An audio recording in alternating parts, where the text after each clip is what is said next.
S ಅರಳಿಕೆ.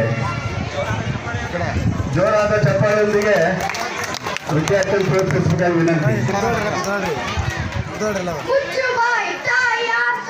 ಬಂದು ತಾಯಿಗೆ ಎಚ್ಚರಿಕೆ ಕೊಡುವಷ್ಟು ಸೊಕ್ಕೆ ನಿನಗೆ ಇಲ್ಲಿ ಕಟ್ಟಳೆ ಮಾಡುವ ಅಧಿಕಾರ ಇರುವುದು ನಿಮಗಲ್ಲ. ಏ ಚಾಪ್ರೆ ಕನ್ನಡಿಗರ ಮಾನಾಭಿಮಾನ ನಿನ್ನಂತ ಕಚ್ಚಿನ ಏನ್ ಗೊತ್ತೈತಿ? ಇದು ಕೆಟ್ಟದೆ ಕಡಿಗಳ ಬೀರ ಐತಿ, ಅಂದಿಕೆ ಎಂಬುದರ ನಾಡ ಐತಿ, ಕಿತ್ತೂರು ದೇಶಾಭಿಮಾನ ಸ್ವಾಭಿಮಾನದ ಗೂಡ ಐತಿ. ಇಂಥ ನಾಡ ನೀನು ಜೀವಭಯ ತೋರಿಸಿ ನಿಮ್ಮ ನುಡಿಸುವ ಆಸೆ ನನಗೂ ಇಲ್ಲ. ಗುರುದೇವ ಕತ್ತರಿಸಿಕೋ, ಅದರ ಮೇಲೆ ಸಂಚು ಮಾಡುತ್ತಿರುವ